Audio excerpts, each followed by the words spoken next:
daging sapi juga masih inflasi, daging ayam secara keseluruhan inflasi, tapi minyak goreng lebih tinggi lagi.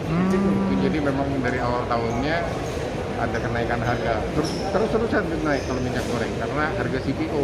Iya betul. Di satu sisi ekspor CPO kita meningkat karena peningkatan harga itu kan, ekspor kita, tapi di satu sisi ya harga minyak goreng ikut-ikut meningkat, tapi tidak terlalu signifikan. Peningkatannya bukan merupakan peningkatan yang gejolak atau ada penimbunan. Itu mekanisme harga aja karena kosnya.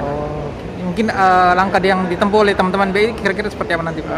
Kalau itu sih kami tetap menjaganya agar tidak ada fluktuasi yang berlebihan aja. Jadi jangan sampai ada penimbunan, terus nanti harga-harga yang besok akan shock, kita meningkatkan kerjasama antar daerah. Besok kalau cabai itu kurang, nanti ada dari kota mana, ya pemerintah ini beli seperti itu. Jadi kalau untuk minyak goreng, ya memang itu harganya memang harga dasarnya memang meningkat.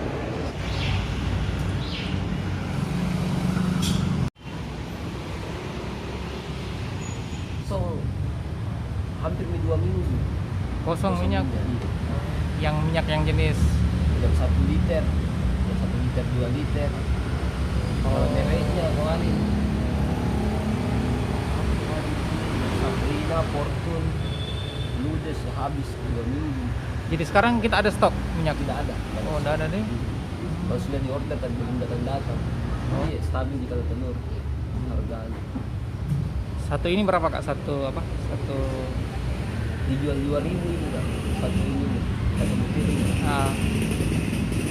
Kalau yang per rak Satu rak 40. berarti berapa kita jualkan itu Kak? 46. 46 nih.